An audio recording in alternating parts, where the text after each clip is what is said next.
E no versículo 3, falamos sobre como a graça, a paz de Deus, ela realmente reflete em nossas vidas. No versículo 4, falamos sobre a importância da intercessão. No versículo 5, falamos como nós devemos tratar os irmãos, É uma prova da nossa fé, o amor. No versículo 6, falamos sobre como nós devemos produzir fruto na vida de outro.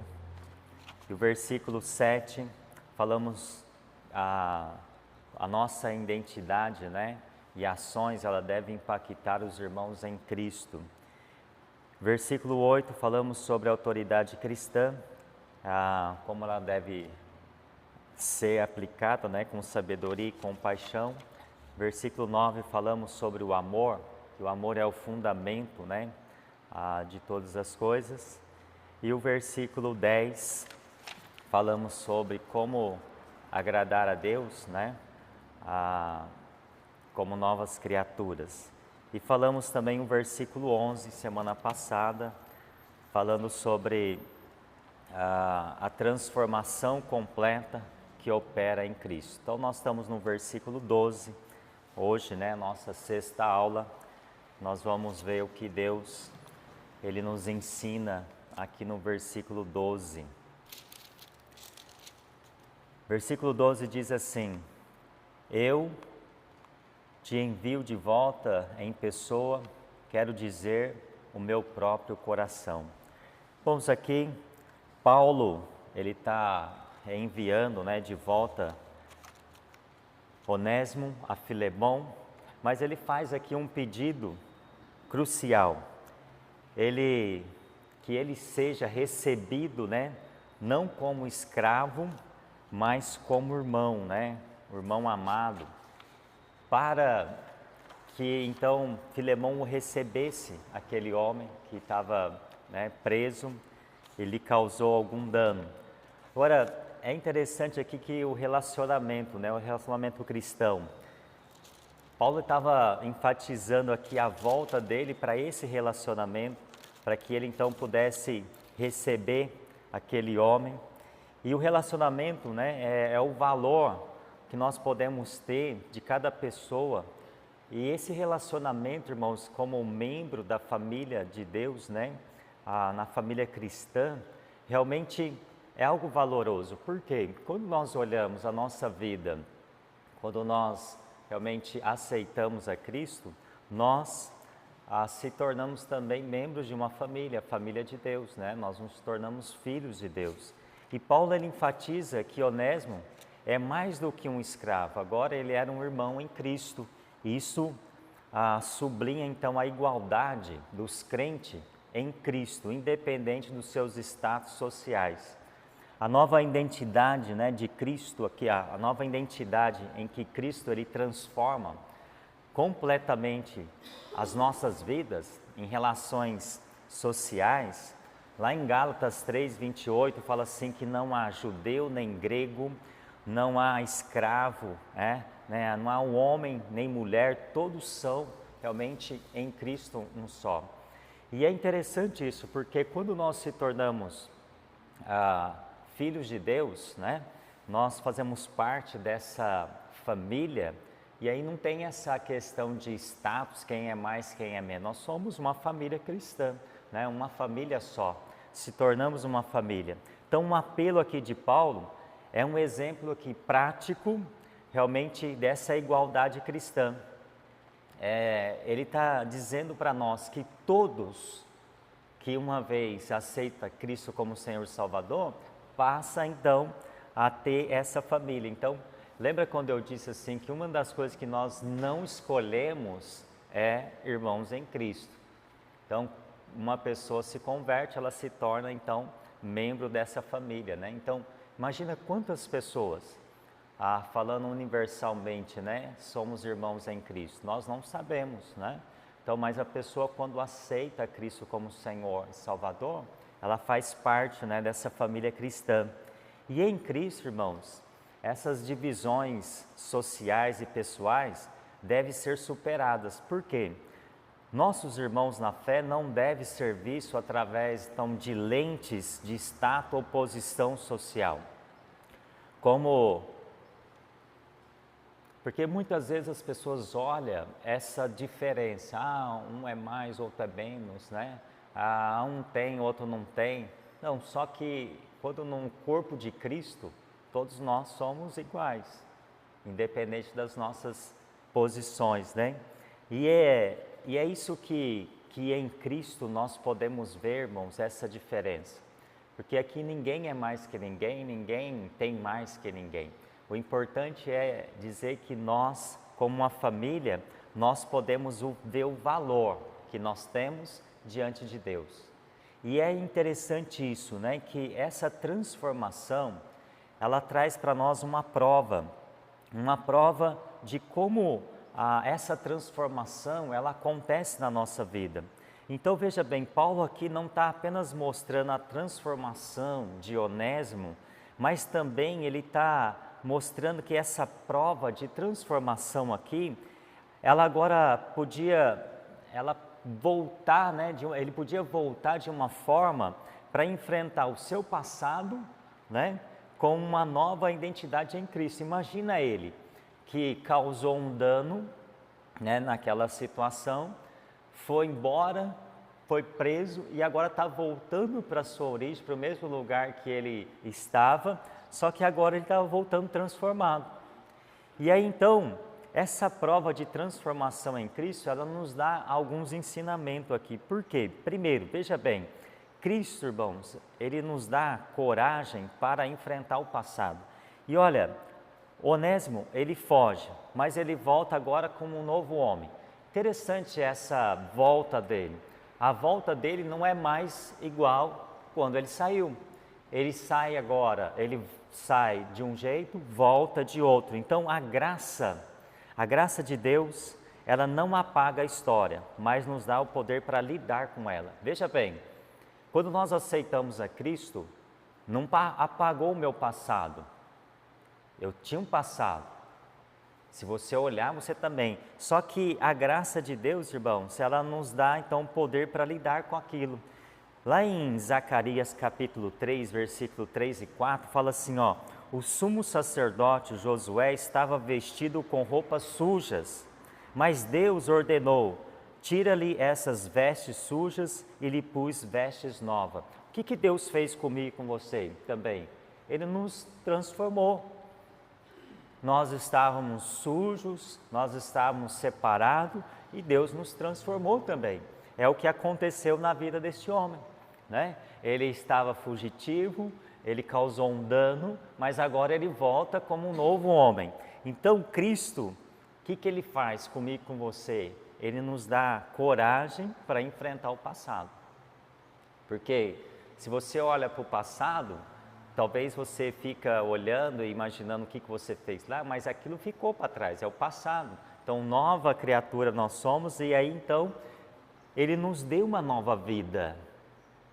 Ele nos tirou de um lugar e nos colocou em outro. Então, o passado ficou e nós então nos vestimos, né, desse novo homem. E aí é interessante aqui você pensar, por que agora Paulo faz esse apelo, né, para que Filemão então recebesse Onésimo? No caso do relacionamento cristão, para que ele não olhasse apenas aquele homem no que lhe causou mal, mas o recebesse então como irmão em Cristo. É um olhar diferente, né? Mostrando a nova identidade que ele estava em Cristo. Outro ensinamento aqui, Cristo nos torna parte da família da fé. E é que, quando nós olhamos lá em João 12, fala assim: mas a todos quanto receberam, deu-lhes o poder de serem feitos filhos de Deus, a saber, ao que crerem no seu nome. Então, uma vez que nós cremos também, nós nos tornamos parte, né, dessa família. Nós nos tornamos filhos de Deus. E Paulo chama Onésimo de meu coração. Aqui está expressando, né, esse profundo afeto que Paulo tinha por ele, ali quando ele teve aquele momento com ele naquela prisão. Então, o versículo 12 que nós lemos fala assim, o meu próprio coração, né? Então, Paulo, ele tinha um afeto com ele aqui de amor, de carinho de uma pessoa. E aí, irmãos, o que era apenas um escravo passa a ser considerado como um filho amado. E é isso que Deus faz conosco também. Deus nos chama de filho. Nós não éramos filhos. E aí nos tornamos filhos também. Fomos amados. Amados por Deus, amados pelos irmãos, né? Essa mudança, ela é bem gostosa de ver, porque quando a gente aceita Cristo e vem, né, para o convívio desse relacionamento familiar que é a igreja, nós nos sentimos amados. Quantas vezes, né, a gente demonstra isso para uma pessoa que chega e a pessoa se sente bem, esse afeto de amor, né, deveria, né, isso impactar mesmo a vida, porque você foi recebido, eu fui recebido. Eu me lembro quando eu me converti, então o amor, né, que eu fui recebido pelos irmãos, na família, né, cristã, isso é gostoso. É o que Paulo estava tentando dizer aqui para Filemão, é esse amor que ele deveria então receber agora, este homem. E aí, irmãos, nós nos tornamos filhos, e essa expressão aqui é uma expressão profunda, né, que fala assim, o meu coração, né, é interessante isso, o meu próprio coração. Paulo estava dizendo isso, que esse amor, ele deveria então realmente fluir na vida daquele homem. Um outro ensinamento também que nós podemos ver aqui, que Cristo, ele transforma relacionamentos quebrados em vínculo de amor. Veja bem, lá em Efésios 2, 14 a 16, fala exatamente sobre isso. A relação de senhor escravo agora, ela deveria ser transformada em relação de irmãos. Paulo intercede para que Filemão o recebesse não mais como fugitivo, mas como parte do coração. Eu vou ler para os irmãos Efésios capítulo 2. Efésios capítulo 2, versículo 14 a 16, fala assim, ó, porque Ele é a nossa paz. Efésios 2, 14. Porque Ele é a nossa paz, o qual de ambos fez um, e tendo derribado a parede da separação que estava no meio, a inimizade, aboliu na sua carne a lei dos mandamentos na forma de ordenança, para que dos que criasse em si mesmo um novo homem, fazendo a paz, e reconciliasse ambos em um só corpo com Deus, por intermédio da cruz, destruindo por ela a inimizade. Então observa aqui que a transformação, né, de relacionamento que foi quebrada antes para aqueles homens, agora estava tendo a nova oportunidade de relacionamento, mas com um vínculo de amor, de um corpo só, de uma família só, como fala aqui em Efésios, né? Recebido aqui, versículo 16, em um só corpo. Então, observe, irmãos, que aqui é algo importantíssimo para nós também, que uma vez que Cristo também transformou os nossos relacionamentos quebrados, nós tivemos outros relacionamentos que agora nós temos dentro da igreja, dentro do corpo de Cristo. Quando nós não tínhamos esse vínculo, agora nós temos esse vínculo pelo amor. Então, Cristo é a nossa paz, a qual de ambos fez um. Então, um corpo só. Não tem vários, é um corpo só, com vários membros, né? Aí é uma outra coisa. Mas nós somos uma família, somos um corpo. E aí tem que ver esse afeto.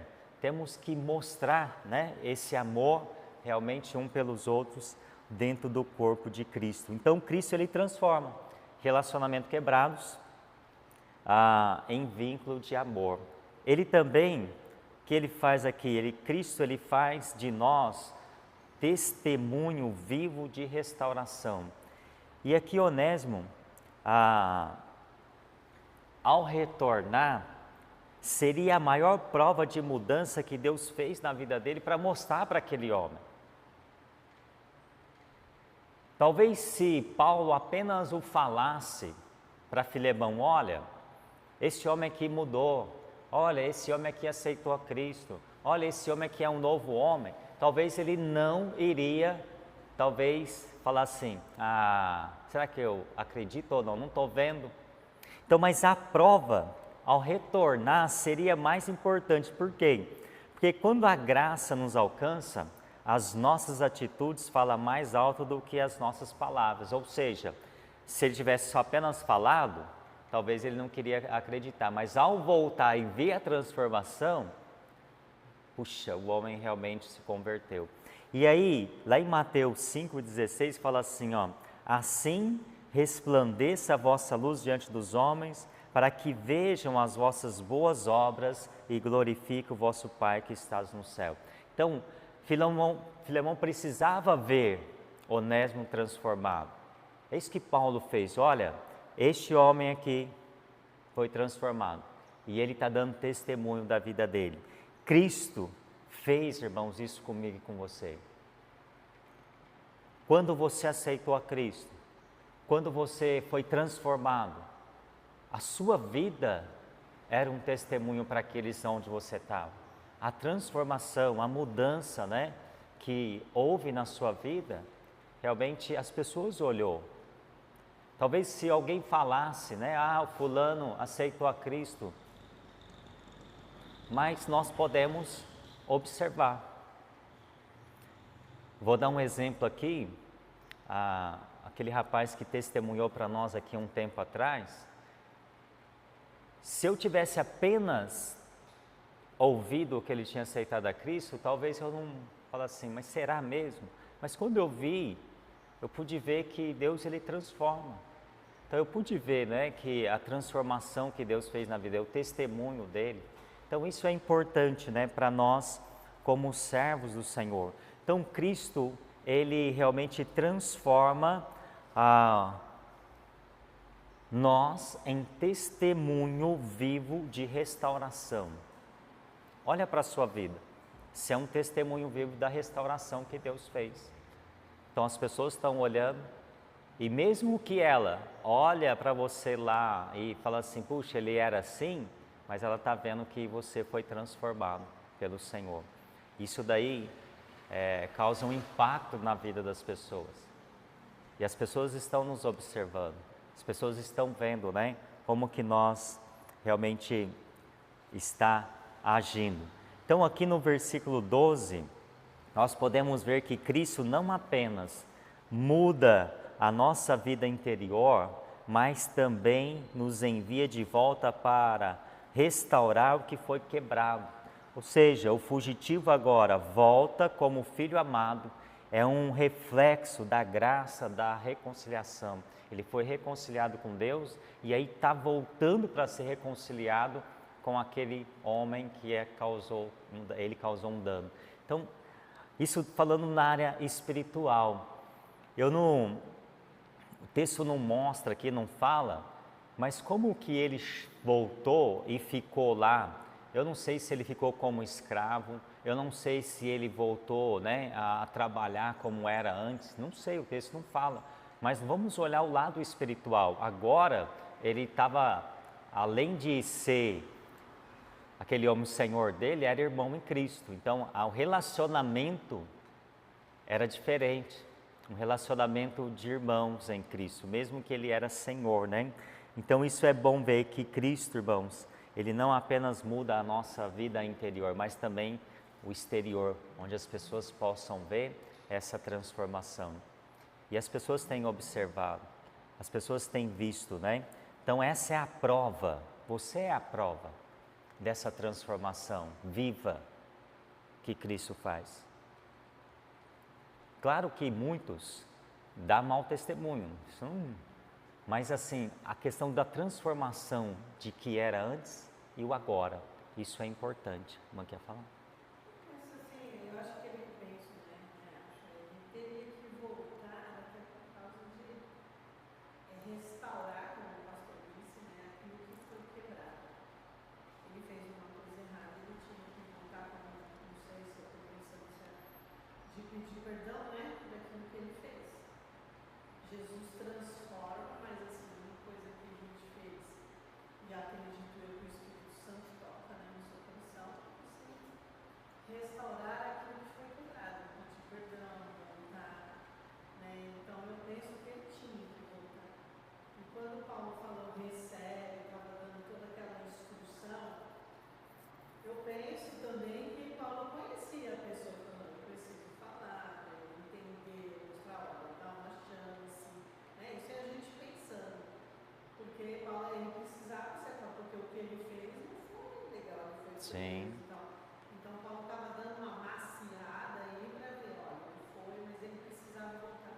No meu pensamento, eu penso assim, ele precisava voltar para restaurar realmente aquilo que foi quebrado e pedir perdão por tudo aquilo que ele fez de errado. Talvez nesse pensamento também, Paulo já tinha essa visão, né, de talvez dele voltar mesmo para se reconciliar, né? E aí pensando aí que a irmã disse, Paulo tentando amenizar talvez o impacto, né, da volta, né, com essas palavras, pode ser mesmo, né? Né, porque às vezes assim, Paulo talvez quando conhecendo, né, Filemão, não sei se era um homem estourado ou não, porque apesar de nós servirmos a Deus, nós temos temperamentos diferentes, né? Então Paulo estava preparando. Lembra que os 7 primeiros versículos, Paulo elogia, né? Paulo ele fala de uma forma que você está fazendo, tal. Então Paulo ele vem ali tramando umas palavras para que ele pudesse então falar daquele homem. Agora imagina, aí agora nós temos que imaginar, eu não sei, né? Imagina que aquele homem estava sentindo no coração por causa daquele outro homem que lhe causou um dano. Que a gente fica, né, realmente bravo, nervoso, quando a gente perde algo, quando a gente fica, isso é do ser humano. Agora, imagina ele, a mágoa que ele ficou talvez desse homem ter ido, né? Ou talvez ele estava pensando assim, não, é bom mesmo que ele está preso, né? Que ele está pagando o que ele fez. Então Paulo, aí a irmã disse bem, né? Talvez Paulo estava tentando amenizar essa volta, né? Que isso é importante, né? Mas a irmã disse algo também que é importante, né? Quando olhando, né, para a vida dele, o que ele causou, então Paulo talvez tinha esse pensamento dele voltar e pedir perdão pelo seu erro. Talvez mesmo se ele não quisesse, né, mais ele lá, talvez essa questão de voltar e pedir perdão e falar, ó, me perdoa, mas, né, isso é importante, né? Eu acho que isso acontece na nossa vida ou aconteceu, né? Talvez agora conhecendo, né, quando me converti, conhecendo, pedir perdão pelo erro que cometeu, né? Isso é importante. Mais alguém quer falar alguma coisa aqui? Nesse versículo 12, mostrando sobre essa prova, né, de transformação. A gente olha, né, esse detalhe que a irmã Nina aí, ó, eu não tinha nem pensado, né, às vezes a gente vai falando e pensando algumas, atrás do texto, né, vendo algumas coisinhas que é importante, né, e essa aí é uma importante também. Então, irmãos, aqui então no versículo 12, então nós podemos, né, vimos que Deus ele muda. E Deus ele muda mesmo, né? Deus ele transforma, né, vidas. Isso é importante ver essa mudança, né? Alguém quer falar alguma coisa no versículo 12? Nós vamos para o 13. Versículo 13 então diz assim: eu queria conservá-lo comigo, mesmo para que em teu lugar me servir nas algemas que carrego por causa do Evangelho. Paulo aqui agora está expressando, né, o desejo de manter Onésimo ao seu lado, aproveitando então o seu novo coração transformado para ajudá-lo no ministério. Agora, Onésimo aqui convertido se torna uma pessoa útil na obra do Evangelho. Semana passada nós falamos do inútil, né? Que não serve, algo que... Agora o homem, que aquilo que era inútil, né? Agora se torna útil, né? Então, Paulo estava olhando aqui uma pessoa útil na obra do Evangelho. E Paulo gostaria que ele ficasse ao seu lado, né, enquanto estava ali preso, realmente para que ele pudesse ser usado, né? Isso mostra a utilidade, irmão, de Onésimo para o reino de Deus, não apenas como um servo de Filemão, mas também como colaborador de Paulo no ministério. E aí, essa utilidade, ela é importante, todos nós somos úteis, né? Falamos um pouco semana passada sobre isso, né? A ideia de servir o Evangelho, mesmo em circunstâncias adversas, é recorrente. Isso nós podemos ver nas cartas de Paulo, né? Paulo sempre fala sobre isso. Lá em Filemão 1, versículo 12 a 14, Paulo fala sobre isso, né? Sobre servir independente da circunstância. E é interessante que Paulo ele valoriza cada cristão. Ele não apela pela posição que ele ocupa, talvez na sociedade, mas pelo serviço que ele presta no reino de Deus. Então, qualquer pessoa, independente, Paulo está valorizando a questão de serviço, né, na prestação do reino de Deus. Então, irmãos, é interessante aqui que servir a Deus pode ocorrer em qualquer circunstância da nossa, ou qualquer pessoa, né? Independente da nossa vida, o que nós estamos passando, mesmo naqueles tempos mais difíceis, podemos servir a Deus. Eu me lembro, e todas as vezes que agora não, mas meu pai lembra aí, há uns anos atrás, né? Desses 3 anos que eu estou nesse novo trabalho, eu não internei nenhuma vez, mas no outro emprego, eu vivia todos os meses, pelo menos 4 dias dentro daquele hospital. E aí todas as vezes que eu ia para aquele hospital internado, Deus colocava eu sempre lá e várias vezes eu fiquei sozinho no quarto, por várias vezes. Mas quando eu entrava ali, tinha pessoas também que ficavam ali, era a oportunidade de eu falar de Cristo para aquela pessoa. E aí eu não entendia. Eu falava para a pessoa que estava no leito e para as pessoas que estavam ali na conversa. Você vai, né? Fica dias ali, tem que ficar criando relacionamentos e conversando. E eu acabava então, de uma forma, podendo falar do amor de Deus. Então, circunstâncias difíceis também pode Deus nos usar para falar do Evangelho. Eu me lembro que o irmão Rafael, né? Todas as vezes que ele testemunhava, ele falava assim para mim: pastor, olha, eu vou para lá, naquele hospital, eu evangelizo, vou na casa de recuperação para descansar, estou evangelizando situações difíceis, usando, né, aquele meio então para falar do amor de Deus. Então, às vezes, Deus usa as nossas limitações e prisões, seja ela física ou espirituais, para nos tornar mais eficazes no seu serviço. Então, Deus ele usa, Deus ele te usa. Não sei em que circunstância, mas, irmãos, Deus sempre está nos usando. Então, Paulo mostra que a transformação aqui de Onésimo, né, já gerava frutos práticos naquele momento. Aquele que antes trouxe prejuízo, agora se torna útil no serviço do Evangelho. Então, olha que interessante, Paulo não estava dizendo aqui, ó, ele vai ser útil para você num trabalho braçal, ele vai ser útil para o Evangelho. Ele já estava dando frutos. E nós temos ouvido muito, o pastor tem falado muito, e nas aulas que nós temos comentado muito sobre o fruto, né, de dar fruto.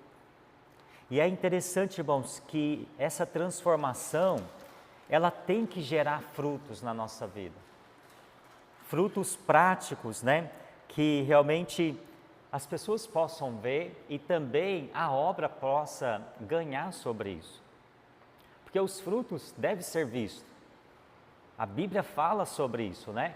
Cada um deve se frutificar, fazer, né, acontecer algo. Então, essa transformação, como que ela gera fruto prático na nossa vida?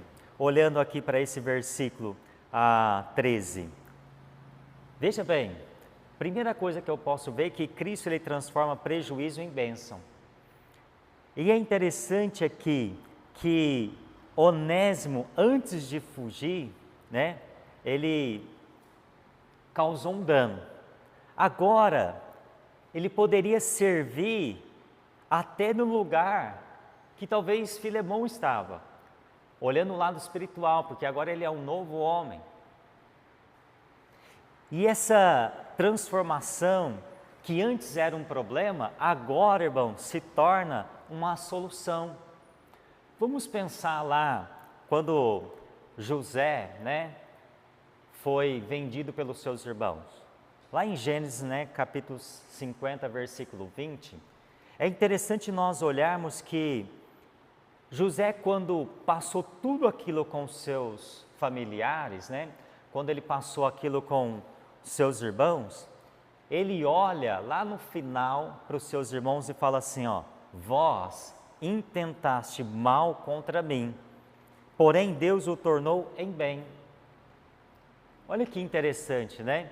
E era, humanamente falando, era difícil uma situação daquela. A própria família, os próprios irmãos, estava contra ele, fez algo de errado contra ele, mas quando ele olha no olho daqueles que o amava, que ele o amava, ele fala assim, ó, vocês tentaram fazer o mal para mim, mas Deus, ele fez ao contrário, Deus me deu bem. Dá para entender isso? Olha, é maravilhoso você pensar, irmãos, essa transformação que era um prejuízo, foi causado em bênção para a vida dele. E José foi a mesma coisa. Ele sofreu, ele foi maltratado. Só que Deus então retribuiu em bênção para a vida dele. Lá na frente, ele pôde ver a mão de Deus sobre ele. Em todos os momentos, Deus estava com ele. Só que Deus então transformou aquele mal em bem. Quando acontece isso na nossa vida, quando nós sofremos, passamos por perseguição ou qualquer outra coisa que aconteça, a gente não entende muitas vezes. Mas a gente tem que entender que Deus tem um propósito. E aí então, José, ele realmente olha e fala assim, porém Deus o tomou em bem para a minha vida tudo isso. Deus, ele fez isso. Não foi vocês. Eu precisei passar por esse processo. Eu precisei passar por isso para que eu pudesse estar aqui hoje para abençoar a sua vida. Ao olhar a situação, a gente não entende o porquê que Deus está permitindo certas coisas na nossa vida, humanamente falando. Mas aqui então, Cristo ele transforma prejuízo em bênção.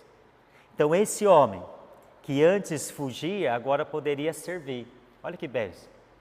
Esse homem que realmente foi um prejuízo, agora pode ser uma bênção para você. Ele pode servir, ele pode realmente, né, trazer uma solução. Porque foi transformado, foi mudado. Isso é importante ver. Um outro ensinamento aqui, Cristo, irmãos, nos torna servo do Evangelho. Lá em Romanos 12:1 fala assim, apresentai os vossos corpos em sacrifício vivo, santo e agradável a Deus, que é o vosso culto racional. Paulo, ele via em Onésimo alguém capacitado para ajudar na questão do Evangelho. Paulo, ele via isso. E a verdadeira transformação sempre nos leva ao serviço, não à passividade. Nós temos falado muito sobre aqui, nós temos ouvido, né, falar sobre isso, o servir. Não ser passivo, ficar parado, né? E isso deve tocar nos nossos corações. Agora, Cristo, ele faz isso com a gente. Talvez o serviço, talvez não seja só apenas aqui, entre essas quatro paredes. Você pode ser um servo de Deus aonde você está, servir a Deus aonde você está. Você pode, diversas áreas da sua vida servir a Deus. Aonde pisar a planta do seu pé, você pode ser uma bênção. você pode ser uma bênção. Essa semana eu tive uma semana das mais difíceis, não gostei, e colocaram eu à noite, no primeiro dia eu já estressei, pedi para voltar. Só que, olha que interessante, irmãos. Aí depois eu parei para analisar. Eu trabalhei na segunda noite, na terça eu falei pro meu gerente lá, eu não volto à noite. Eu nunca trabalhei à noite, eu não dormi, eu estava estressado.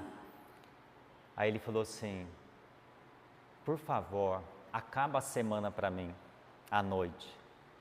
Pensa num cara que ficou revoltado. Essa noite foi a primeira noite que eu dormi. Eu não dormi, eu não consigo dormir durante o dia. Só que o que eu quero dizer, irmãos, para os irmãos, que as noites que eu estive ali, Deus usou a minha vida para falar com aqueles homens que ficam à noite lá. Todos aqueles homens que eu fico num barracão separado, eles estavam lá de cima, e toda hora vinha um para conversar. E aí eu falava assim, por que Deus me colocou aqui para trabalhar à noite? Eu nunca trabalhei à noite.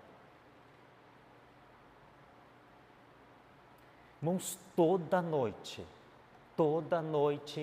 eu tive a oportunidade de falar com aquelas pessoas, aconselhar, de um ajudar o outro, mas eu pude ver que Deus estava me usando naquele momento. Agora segunda, amanhã, eu volto para o dia. Você entende o que Deus faz?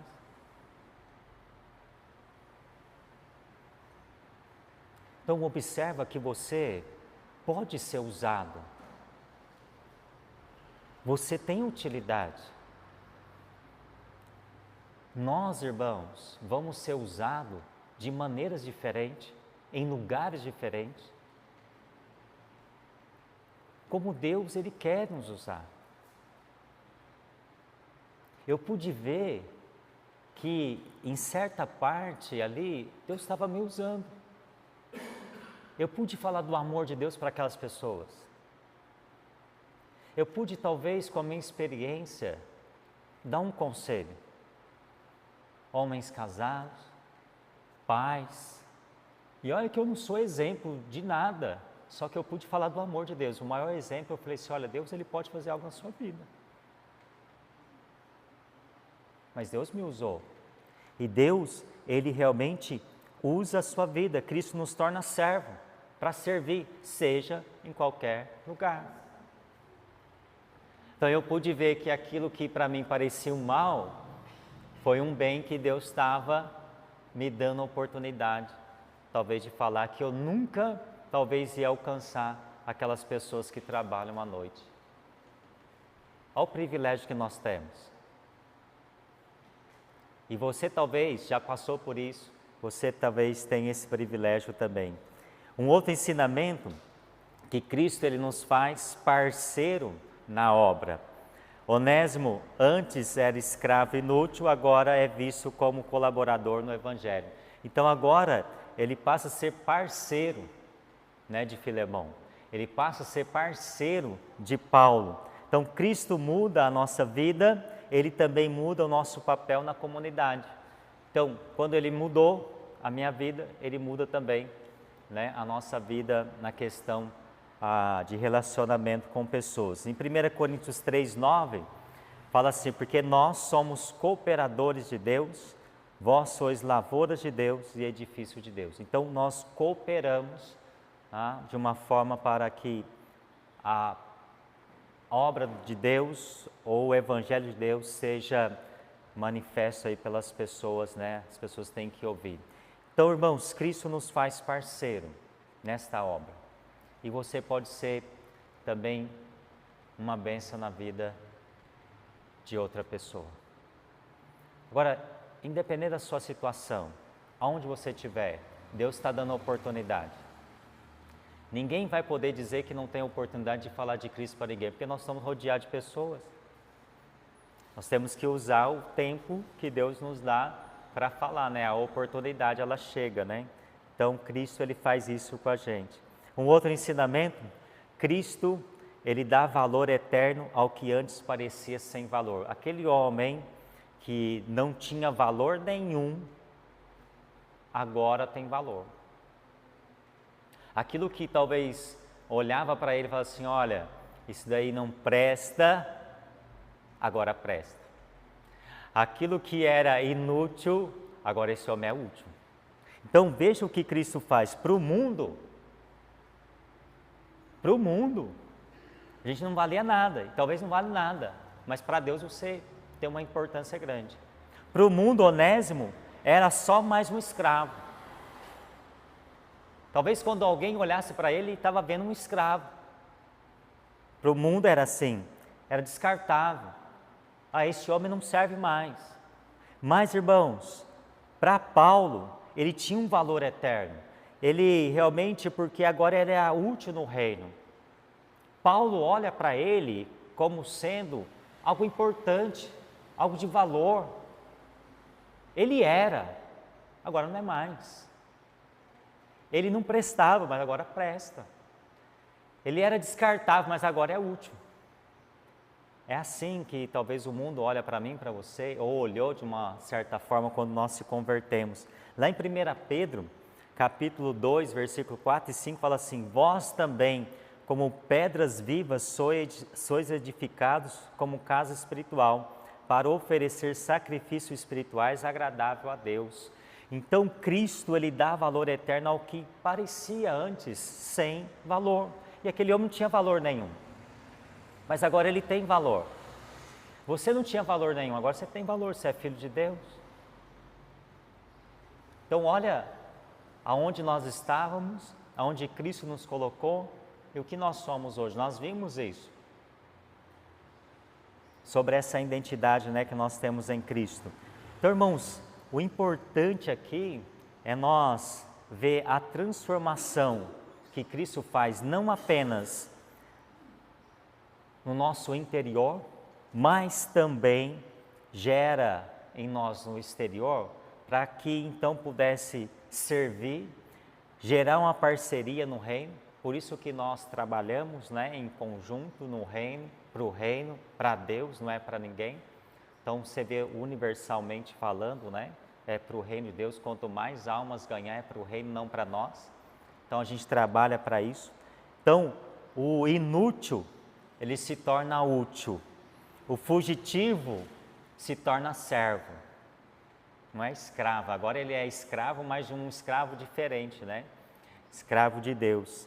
E o insignificante se torna cooperador. Aquilo que era insignificante, agora ele está cooperando, né? Um cooperador precioso.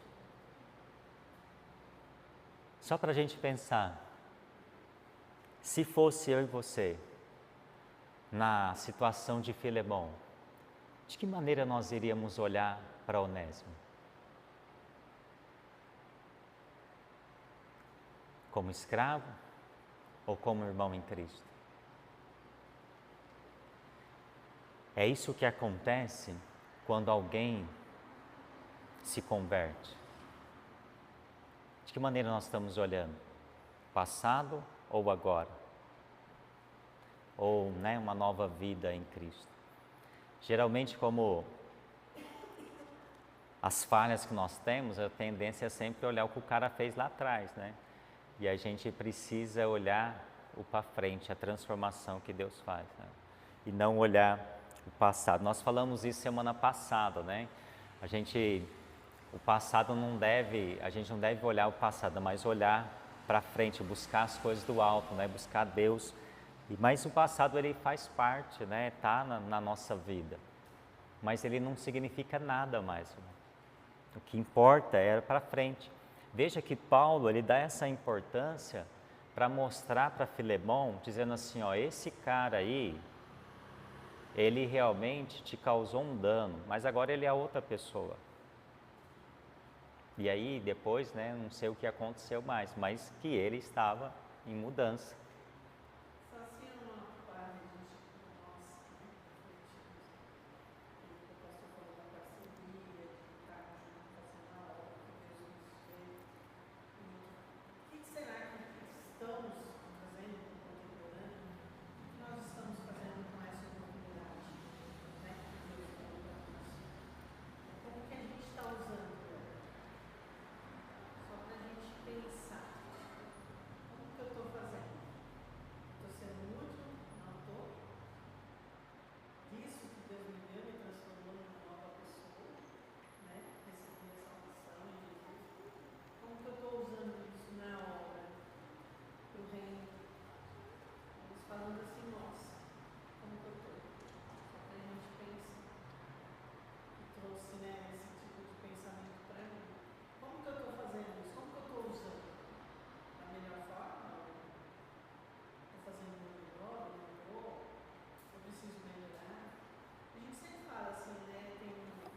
Sim.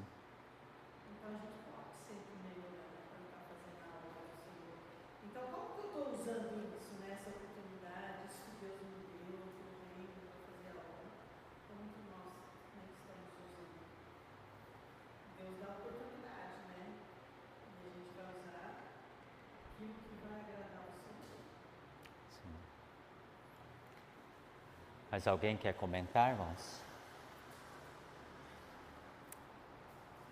Essa questão de pensamento, né? A gente tem que refletir mesmo, né? Eu acho que cada um vai dar a sua resposta aí para cada um, né? E nós vamos ser cobrados por isso, né? Por aquilo que nós estamos fazendo ou não, né? E é interessante, irmãos, pensarmos mesmo nessa questão de colaboração. A gente precisa pensar mesmo se nós estamos colaborando ou não. Então aí uma reflexão, né, para pensar e analisar, né? Entre você e Deus, é a questão de você refletir a sua vida. Como que eu estou sendo útil ou não? Né?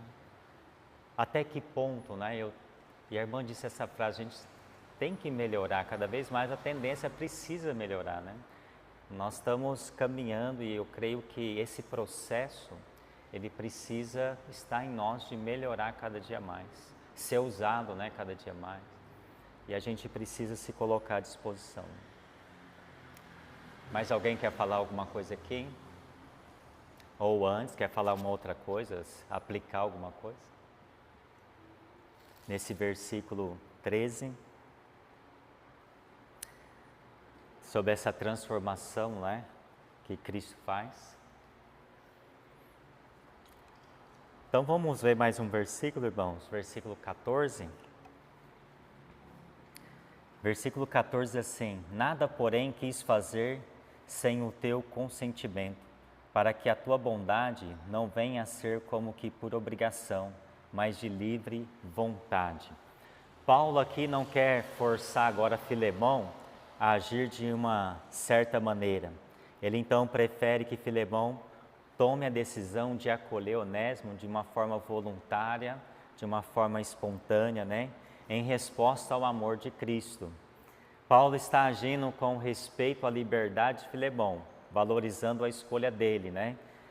Isso demonstra a importância, irmãos, de cada um de nós, né? A questão que você vai servir no reino ou não, aí nós não podemos obrigar ninguém a servir. Então, a pessoa ela tem que escolher se ela quer ou não.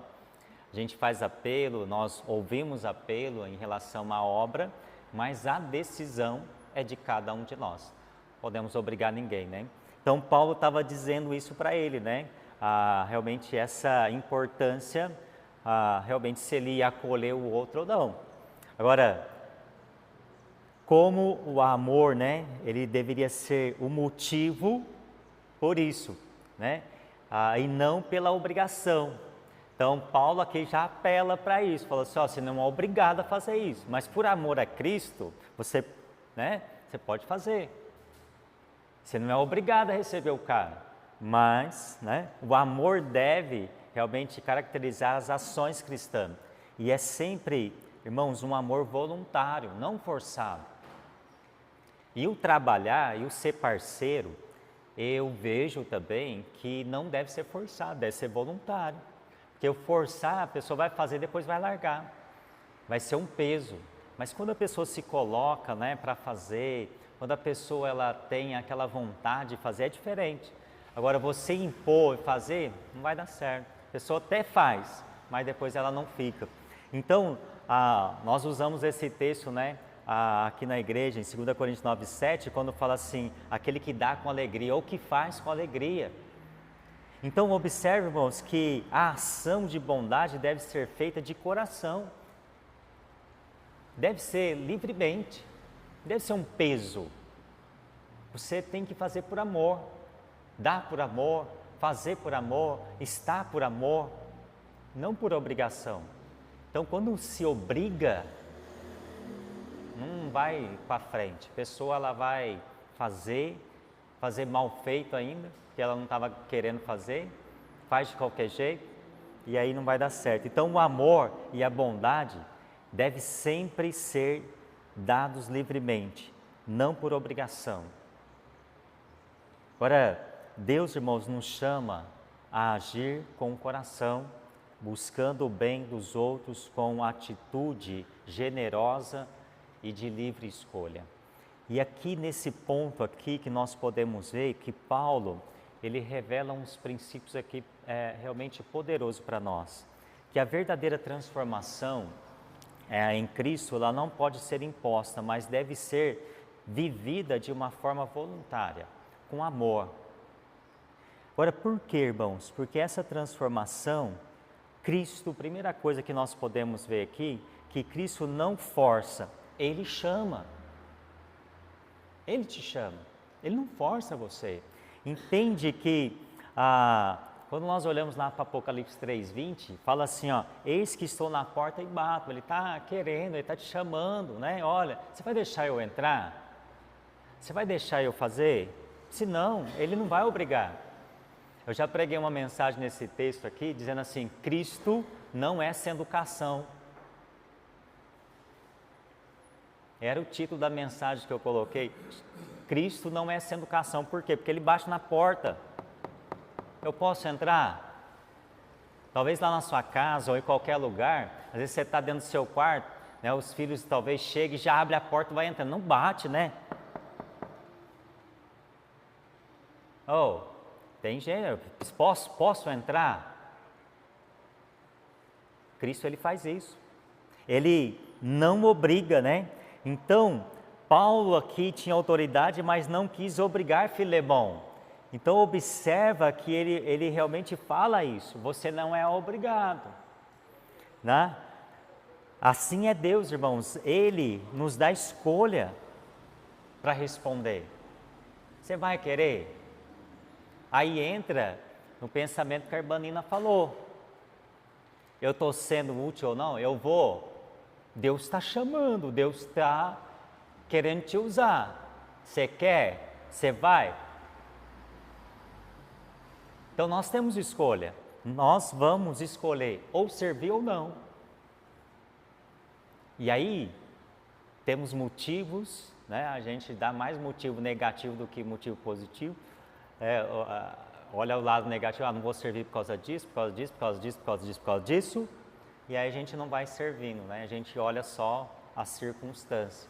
Mas observa que Cristo, Ele não nos força. Ele chama. E Ele está chamando. E é o que nós estamos respondendo. Exato. O chamado. E aí Ele chama. Você vai obedecer? Ele não vai pegar ninguém à força. Ele não pega ninguém à força.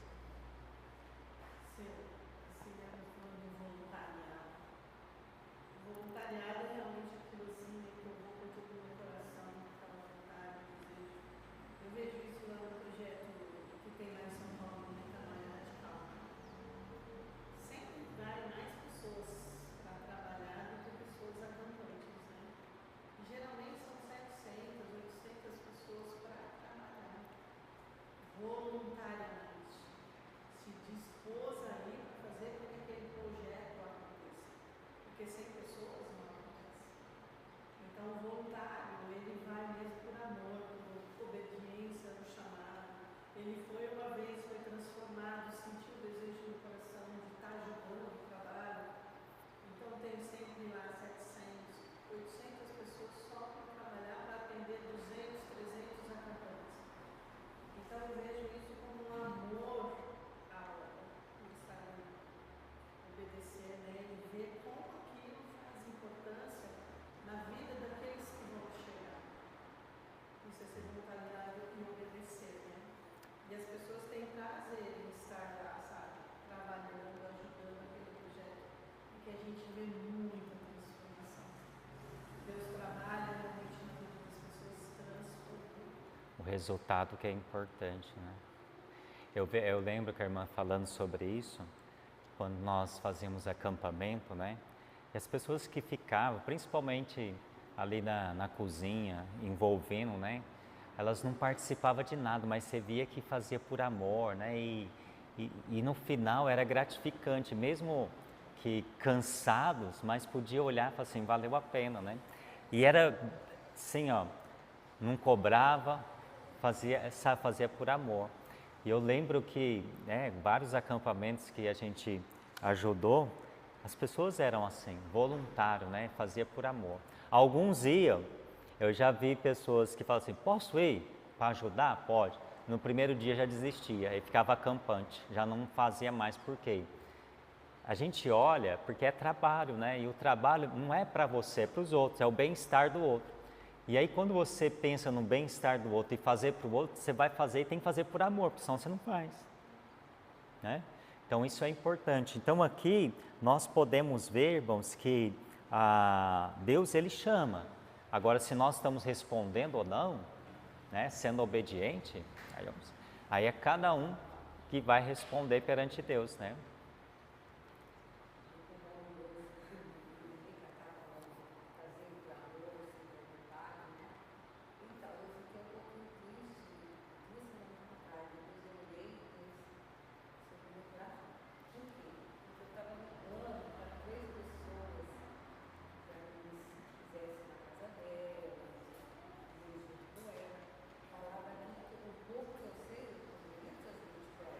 Sim.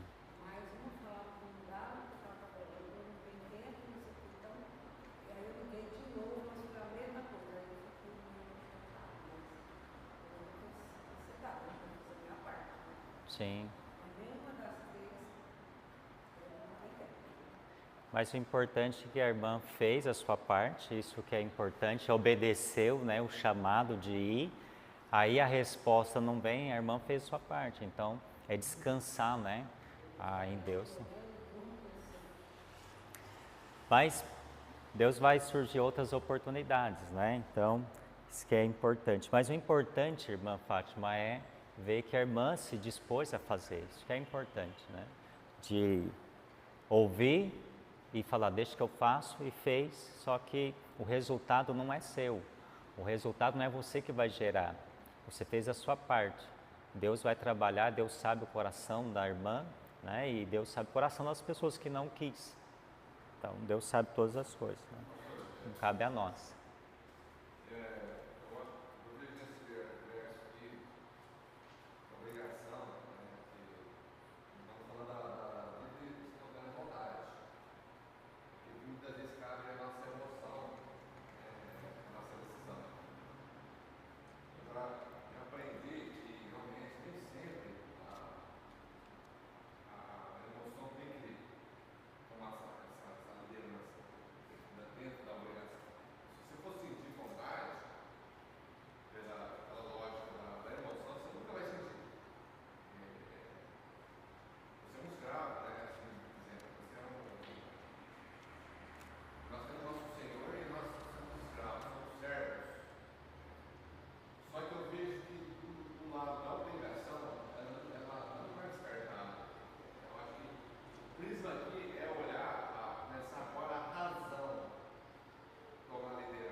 talvez não sei se eu entendi, não somos obrigados a fazer.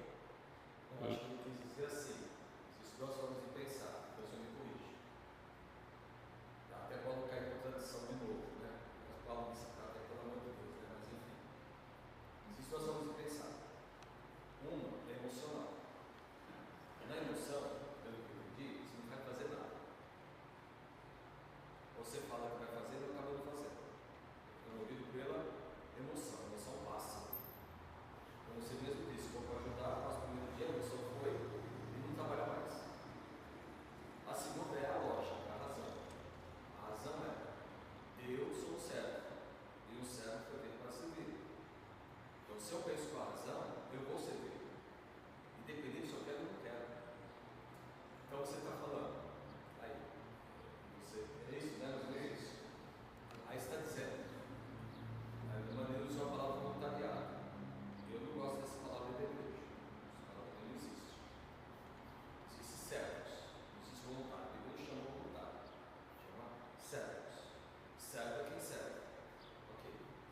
Você veja aí o verso que você está lendo, ele está procurando da figura de Filemon uma voluntariedade. Não quero que você faça por mim. Tem que ser você toma a decisão. É isso que ele está falando.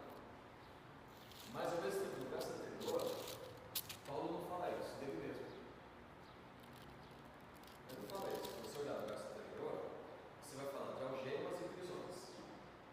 Ele não está usando a emoção, ele está usando a razão. Estou preso. Paulo não tem a opção de não fazer.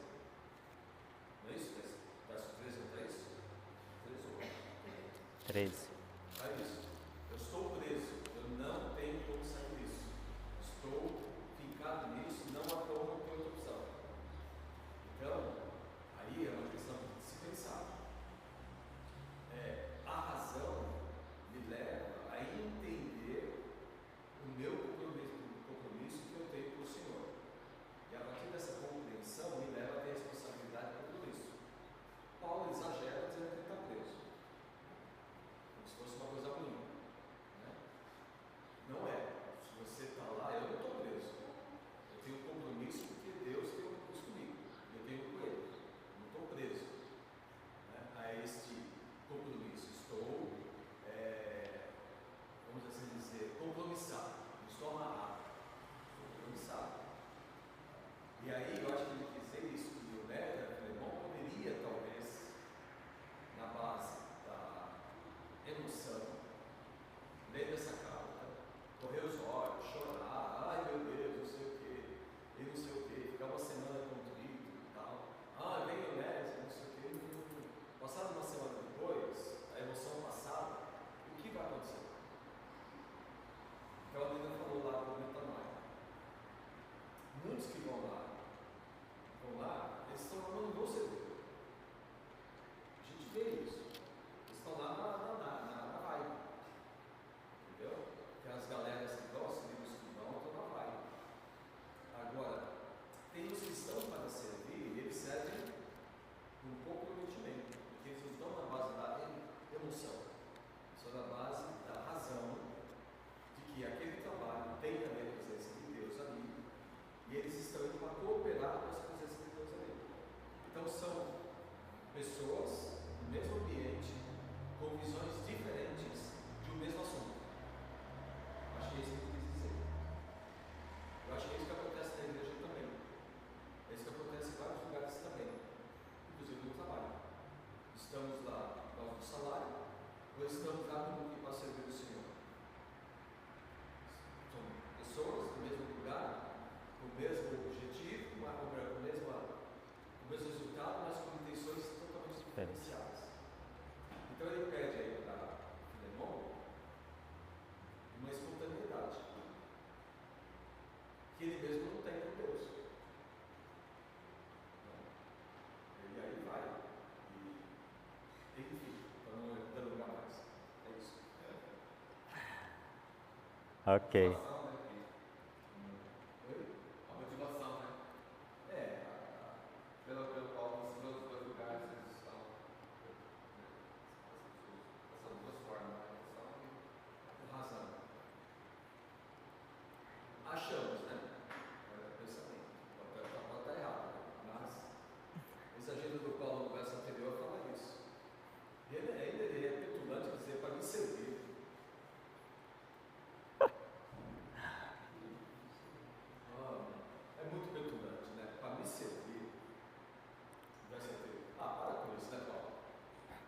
Servir o Senhor, não tem nada de servir a Paulo.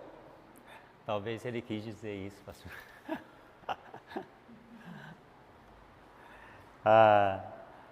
Mas, irmãos, deu para entender? Essa questão eu entendi a questão de também.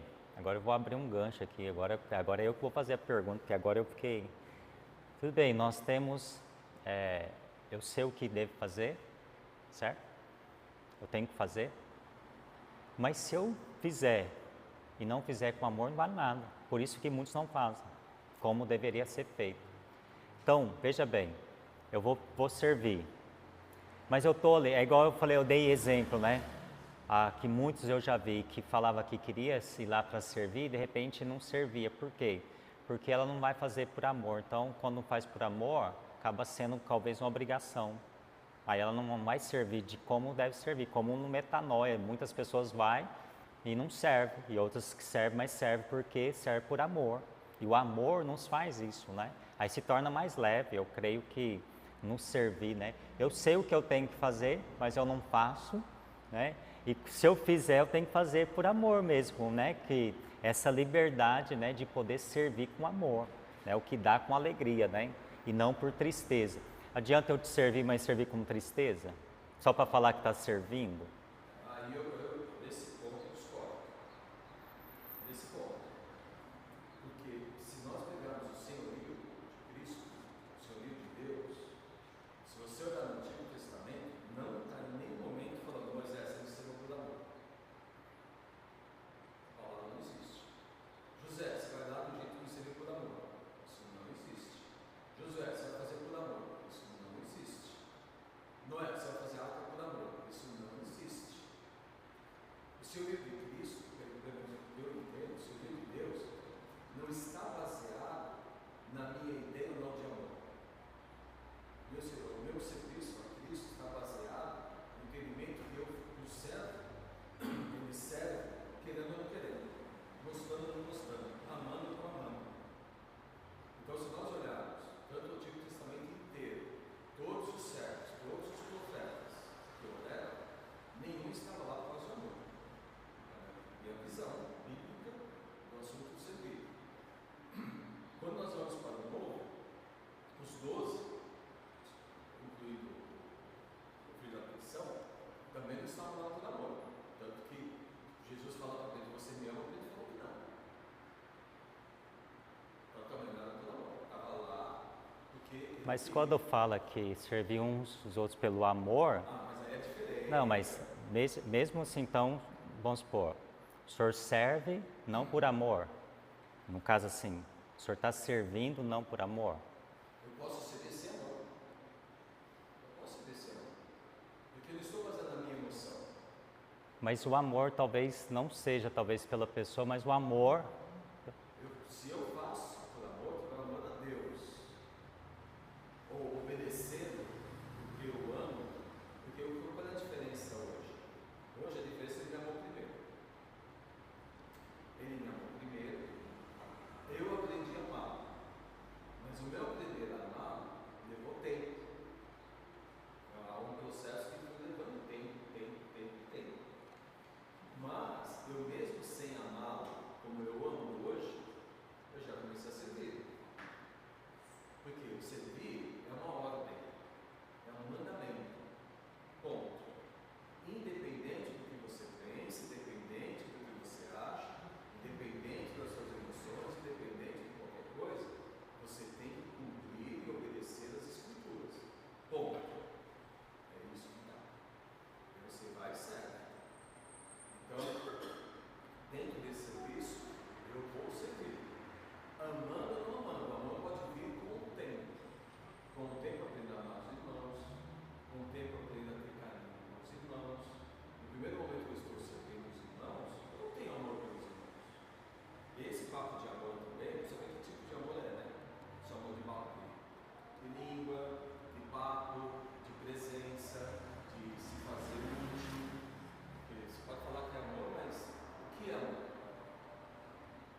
Sim.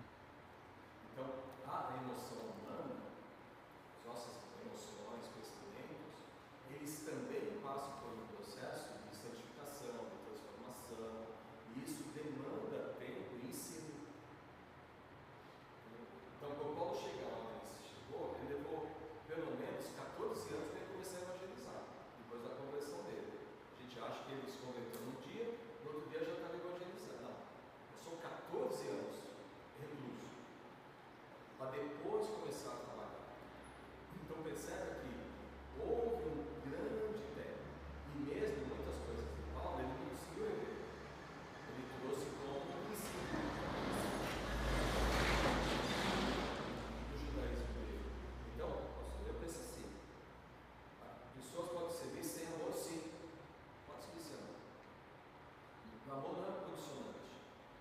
A condicionante é obediência. Deus perguntou para Adão: você me ama? Ele disse para Adão: não come do fruto e cuida do jardim. Né? É Deus, né?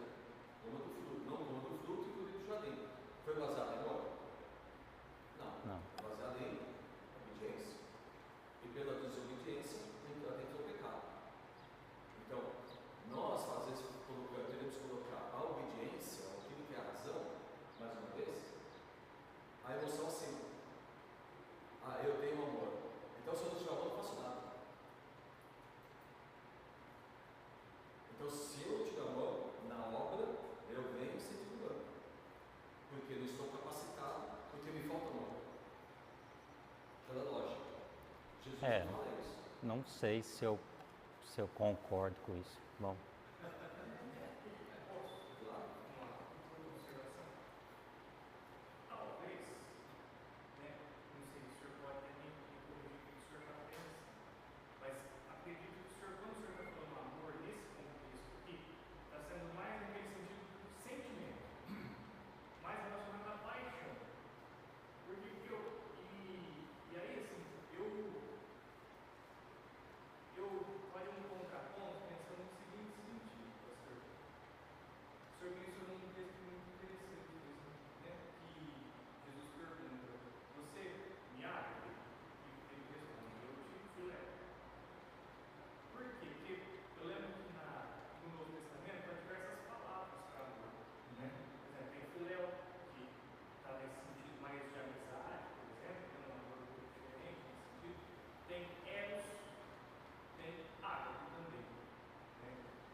Eu tenho que servir porque eu estou no ímpeto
vez em quando. Por quê? Porque ele me mandou, ele tem poder, ele tem autoridade sobre mim. O servir é que alguém tem uma autoridade, por isso que você acerta. Porque tem alguém acima de você. E esse alguém acima de você manda e você tem juízo e obedece, humanamente falando. Sabe? Imagine mais o Senhor quando ele me manda.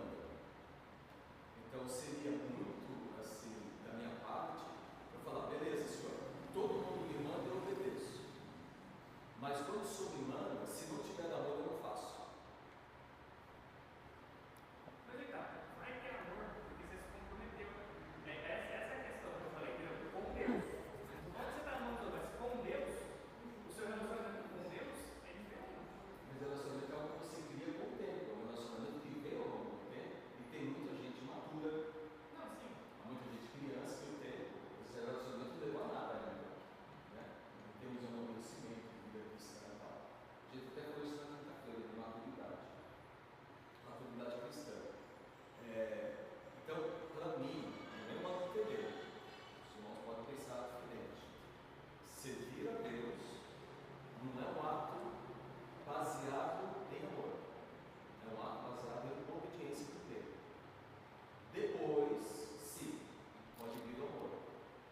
Mas o amor não antecede a obediência. Até Não, mas porque a gente não aprende a dar amada a Deus do dia para a noite. Mas a gente tem que obedecer. A partir do momento que convertemos, a obediência começa. A observação da palavra de Deus. então, mas aí já nasce o amor dentro de nós.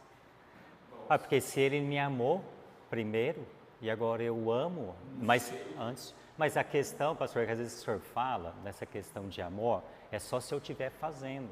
O senhor não, eu não posso julgar alguém que não faça, dizer que não ama a Deus. Não, não estou julgando. Não, te pensa assim. Não, você entenda o que eu estou falando. Vamos supor. Então, se eu não estou fazendo, o senhor fala assim, puxa, esse cara não ama a Deus, ele não faz nada. O senhor não pode dizer, você não sabe o que está aqui dentro. Não, pastor, entenda o que eu estou dizendo. Não estou dizendo o que o senhor está falando. Eu estou dizendo que se fosse assim, então veja bem, aí, agora eu fiquei em dúvida, então eu vou servir sem amor. Puxa, como que, às vezes, na minha cabeça, eu fico pensando assim, puxa, eu tenho que servir com amor, por amor, eu tenho que servir.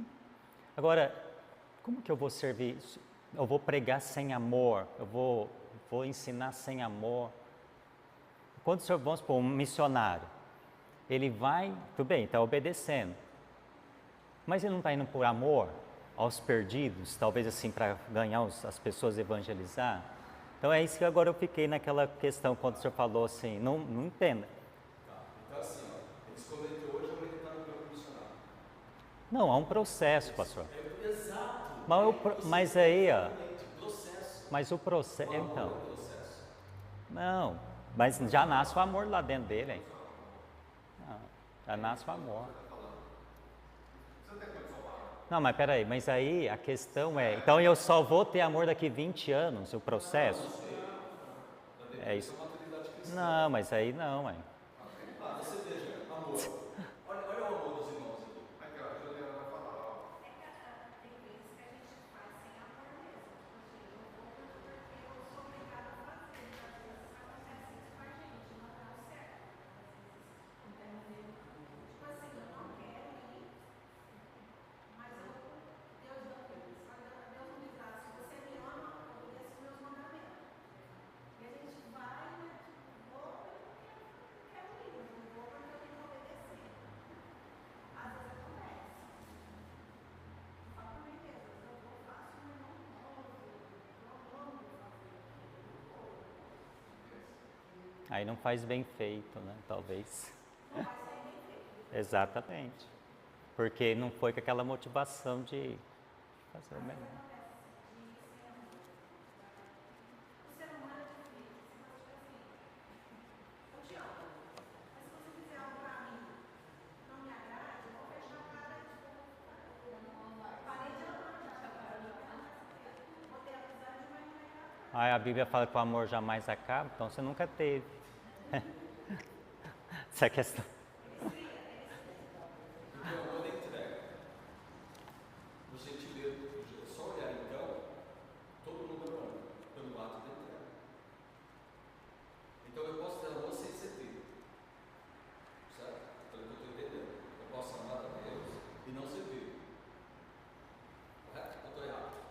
nessa questão de serviço, em que forma?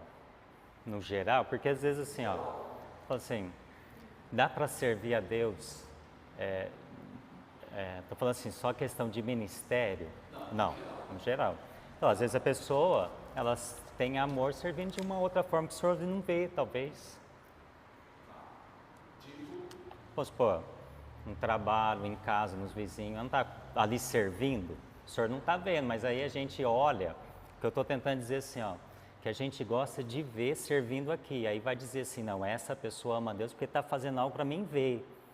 Então, não posso dizer que, vamos supor, eu não tenho um convívio com todos, mas às vezes os irmãos estão servindo, aí eu não posso dizer que se eu não estou vendo, ele não tem amor e não está servindo. Talvez nesse ponto que eu estou tentando mostrar, entendeu? Porque assim, ó, a nossa tendência é olhar e ver a pessoa fazer. Aí, peraí, ela não está fazendo aqui, mas talvez está fazendo lá, ela está talvez evangelizando, ela está fazendo uma outra coisa, ela está servindo, mas eu não estou vendo. Só que os meus olhos querem ver ela fazer algo aqui, mas ela não está. Então eu não posso, talvez, pensar e olhar assim, puxa, esse daí não ama a Deus porque não está servindo, mas eu não estou com ela 24 horas. Pensando assim, desse lado, entendeu? Então, é naquilo que eu falei assim, ó, à noite que eu estava lá, eu não pude ser usado por Deus naquele momento, ninguém viu. Se eu não falo, você poderia dizer assim para mim, foi mais uma noite do seu trabalho, mas Deus me deu a oportunidade de servir, Ele ali falando, ajudando, né, aconselhando, falando do amor dEle. De uma forma eu estava servindo. Então, mas aí, ó, a questão, lembra, eu falei assim, ó, a questão, eu vou, primeiro, aí eu falei assim, era um teste, meu teste foi negativo, falei, não quero mais, mas aí pediu de novo, que era só para terminar aquela semana, então aí, quer dizer, eu fui, mas eu podia ter a opção de falar que eu não queria, e eu não era obrigado mesmo a estar lá, só um favor, no caso, favor. E Deus usou, né, naquele momento, aquela situação. Mais alguém quer?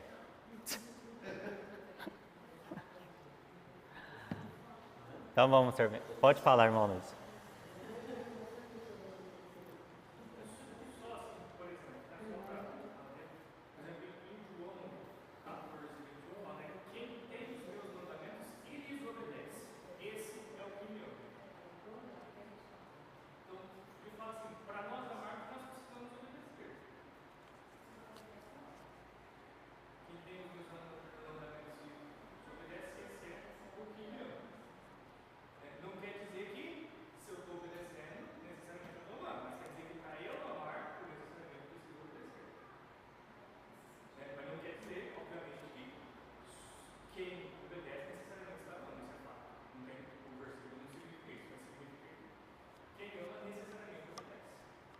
Sim. Mais alguém? Então aqui muitos não estão amando, né? Não estão obedecendo, não está fazendo essa questão, né? Se olhar para esse lado. Mas vamos orar, irmãos, terminar que já passou do horário. Pai, obrigado, Deus, por esse tempo que nós tivemos aqui. Que o Senhor realmente possa iluminar as nossas mentes, nós possamos, ó Pai, fazer a Tua vontade. E que o Senhor possa tocar nos nossos corações e que sempre, ó Deus, prevaleça a vontade do Senhor sobre as nossas vidas.